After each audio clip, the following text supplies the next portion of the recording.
From MTN News, this is Montana This Morning. I'm MTN's Heaven Van, visiting with the owner of local small business Revival Clothing, who says that her efforts at sustainable fashion design have been ripped off by multiple fast fashion companies.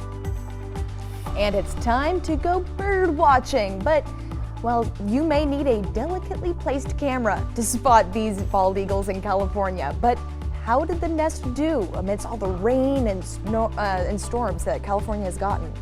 Ho's Korean Grill has done lots of fundraisers over the years. I'm Chell Lehman. Coming up this weekend, another one taking place, and it carries Ho's name.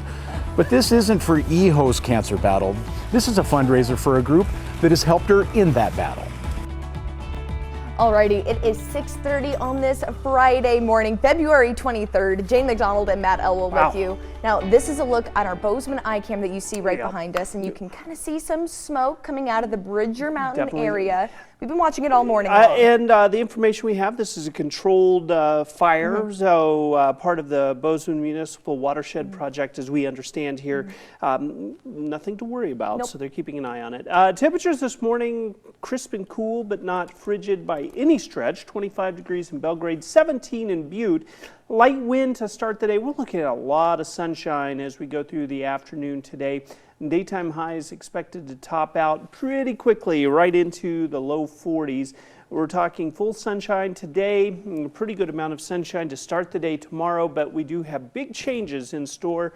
We're going to talk about the timing of our next storm system in just a few minutes. All right, thank you very much, Matt. Well, a local small clothing business is taking on Chinese fast fashion after multiple companies stole its sustainable designs. MTN's Heaven Van speaks with the owner of Revival Clothing about what's being done to combat intellectual property theft by these Chinese firms. The owner of local small business Revival Clothing says that her sustainable clothing designs have been stolen by multiple fast fashion companies. I started Revival in 2008, and I have always had a focus on sustainability. Owner and designer Laura Fisher says that after seeing the waste produced by the garment industry, she made a point to design her products sustainably, only to have her work ripped off on social media. The video was trying to claim that they were selling these overalls that I make using all of my images, all of my text from my website, my size chart, and everything. But the companies didn't stop at advertising. I ordered a pair of overalls not thinking I was going to get anything because I am the only one making these overalls, and I received a very cheap knockoff of my design that has been completely copied. This is the imitation version. It is made out of 100% polyester, and it says right here it was made in China, even though the website claimed they were made in the US. Fisher says that scams like this can ruin the reliability of small businesses, as the companies sell low-quality version of small business products. Feels completely invasive because they are using me to sell a fast fashion knockoff product, which goes against everything that I stand for and believe in. Despite knowing which companies are stealing her designs, pursuing legal action has proven elusive. That is the biggest problem, is that it's these nameless, faceless websites, and you have no way to contact anybody or go after anybody legally. Fisher says she's reached out to Meta, PayPal, and even Senators Tester and Daines, hoping that politicians will make efforts to protect small businesses from scams like this in the future. To learn more about Revival Clothing, visit our website. In Bozeman, Heaven Van, MTN News. Thank you very much, Heaven. Now, nearly 7 million Americans are living with Alzheimer's, and that number keeps growing. But new technology may have the solution. Scientists have begun using artificial intelligence to predict the disease years before it strikes and progresses. Health and Science correspondent Lindsay Theus dives into the evolving details behind this potential breakthrough. Researchers here in California have used AI to find a number of risk factors in patients' health records that eventually pointed towards Alzheimer's years later. They took the electronic health records. Think everything from the form that you fill out as you're waiting for your doctor's appointment in the waiting room to the actual notes that that clinician takes during that doctor's appointment to document your health. And they took all of that data, made an AI model that could go through all of this data and found predictive risk factors 7 years ahead of an Alzheimer's diagnosis. Now, it even found different risks among sex. In female, osteoporosis was a risk factor, males, erectile dysfunction, and enlarged prostate. In both sexes, high blood pressure, high cholesterol, vitamin D deficiency were also among the risk factors. We can use a clinical profile to be able to predict whether somebody might have a chance of developing Alzheimer's at about 70%. This is not perfect. This is trained on data at UCSF. How applicable it is to other hospitals, we need to test through various clinical studies and clinical trials. But it's a starting point. Now, this doesn't ultimately mean it's as simple as you have low vitamin D, you're going to get Alzheimer's. It's not that in the slightest.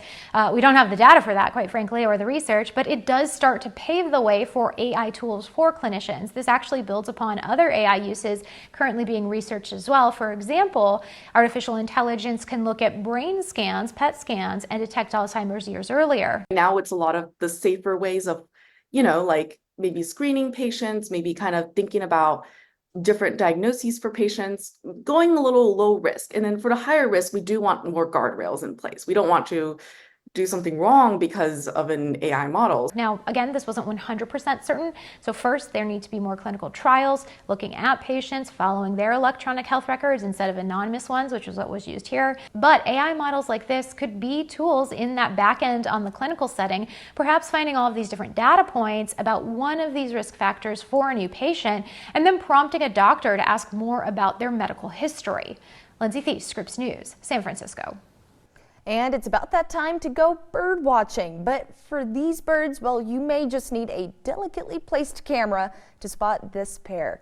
Now, James Packard is going to take us down to California, where a pair of bald eagles have weathered the storm and their eggs are soon to hatch. This may not look it, but you're witnessing the lovingly contentious squabble of modern domestic life. It just so happens this one takes place 150 feet up in a tree out in the wilderness of California's Big Bear Valley. Welcome to the home of Jackie and Shadow. They're actually really individuals doing their own life with personalities and emotions. A 12 and 10-year-old pair of eagle parents patiently tending to their chicks-to-be. In general, they're doing great. They're switching off on normal days, and Shadow gets his turns, and they switch duties about 3 or 4 times a day. And these 2 live cameras streaming round the clock every day have garnered the Friends of Big Bear Valley a cult following and given these 2 a few thousand loyal fans all over the world. We have lots of teachers that are showing the Eagle Cam in classrooms and teaching their students about the eagles and about what it's like, and so that they get connected to nature at a very young age. Jackie and Shadow are caring for 3 eggs late in January and expected to begin hatching late this month into March. And what work it is. Jackie got national attention after that big California winter storm for sitting on her eggs, protecting them from wind and snow for 62 hours straight.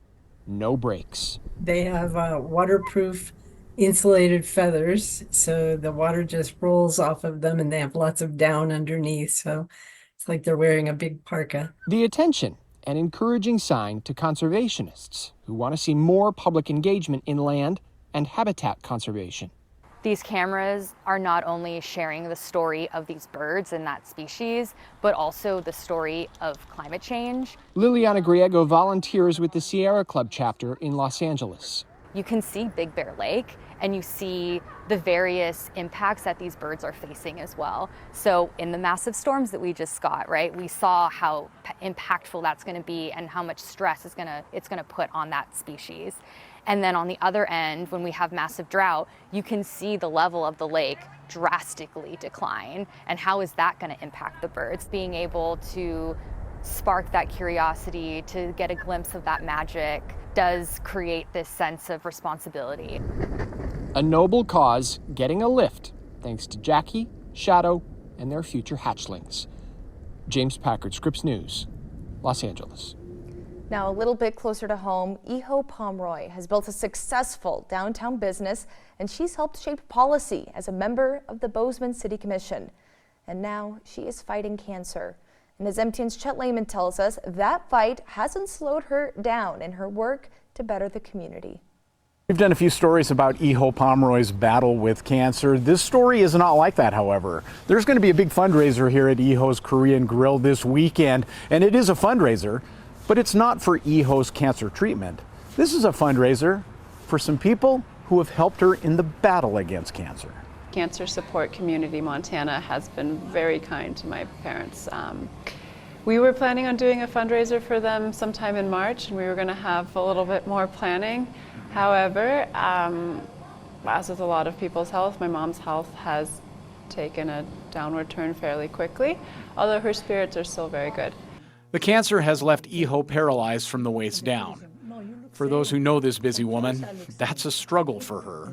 I would imagine that's not an easy thing for her. No, she's a very capable person.